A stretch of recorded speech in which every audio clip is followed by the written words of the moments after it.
नमस्कार दोस्तों, GNS news में आपका स्वागत है। हर उपयोगी जानकारी और काम की खबर से अपडेट रहने के लिए अभी सब्सक्राइब करें हमारे चैनल को और साथ में बेल आइकन भी प्रेस कर ले और वीडियो को ज्यादा से ज्यादा दोस्तों में शेयर करें। तो चलिए बढ़ते हैं खबरों की ओर।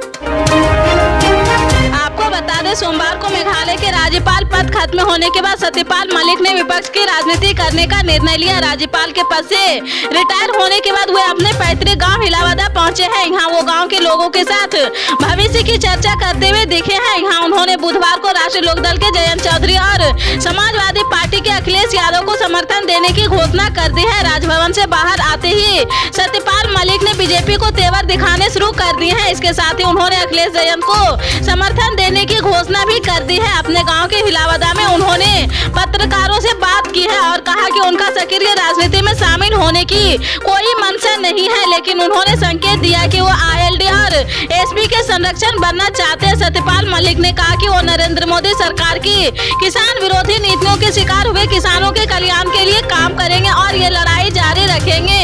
उन्होंने कहा कि यह समय किसानों के साथ रहने का है, जिससे कि कोई भी राजनीतिक पार्टी उनकी एकता को तोड़ ना सके। उन्होंने ये भी कहा कि अब वो मेघालय के राज्यपाल नहीं हैं, हो सकता है कि उन्हें भी केंद्रीय जांच एजेंसियों का सामना करना पड़े। उन्होंने कहा कि कितनी भी जांच करा लो, मैं फकीर हूँ, कुछ भी नहीं मिलेगा।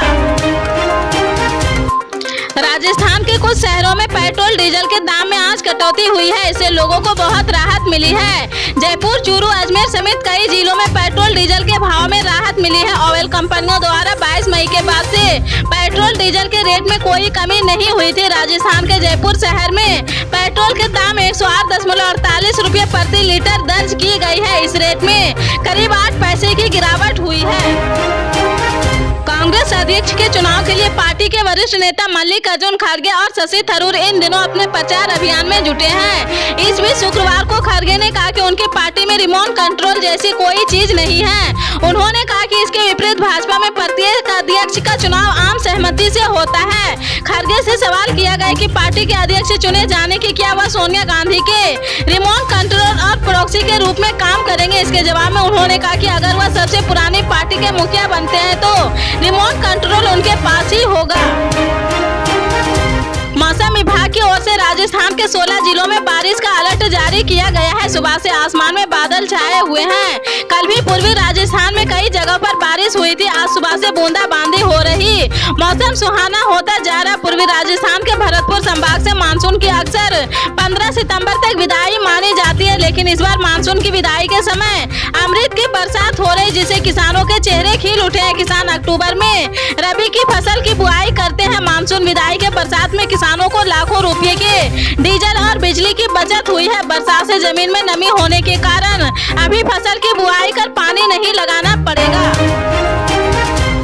बिहार के मुख्यमंत्री नीतीश कुमार ने उत्तर प्रदेश के मुख्यमंत्री योगी आदित्यनाथ को पत्र लिखकर लोकनायक जयप्रकाश नारायण की जन्मभूमि सिताब दियारा के उत्तर प्रदेश क्षेत्र के लंबित कार्यों को शीघ्र पूर्ण किए जाने का अनुरोध किया है। सीएम नीतीश कुमार ने पत्र में लिखा है कि जेपी की जन्मभूमि सिताब दियारा ग्राम जो बिहार एवं उत्तर प्रदेश की सीमा के पास गंगा और घाघरा नदी के संगम पर बिहार के सारण जिला में है। वहाँ बारिश के दिनों में गाँव की भूमि के कटाव का खतरा बना रहता और बीते सालों में कई बार वहाँ कटाव की स्थिति भी उत्पन्न हुई थी।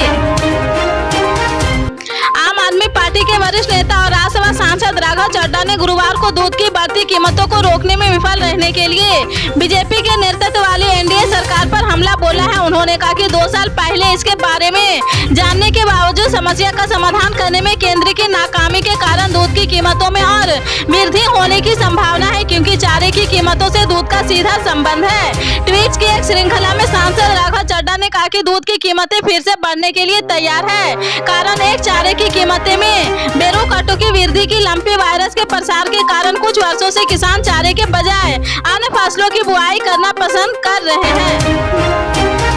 केंद्रीय गृह मंत्री अमित शाह शनिवार को असम में नशीली दवाएं की तस्करी और राष्ट्रीय सुरक्षा मामले पर एक क्षेत्रीय बैठक की अध्यक्षता करेंगे। इस दौरान वह पूर्वोत्तर के राज्यों में नशीली दवाओं को कम करने की तरीकों पर चर्चा करेंगे। समाचार एजेंसी ANI ने एक सरकारी सूत्रों के हवालों से बताया कि यह बैठक गुवाहाटी में होगी, जिससे कई राज्यों के मुख्यमंत्री और पुलिस महानिदेशक भी शामिल होंगे। पल पल के अपडेट जानने के लिए जुड़े रहें आप अपने GNS न्यूज चैनल से। मिलते हैं अगली बड़ी खबर के साथ, तब तक के लिए जय हिंद।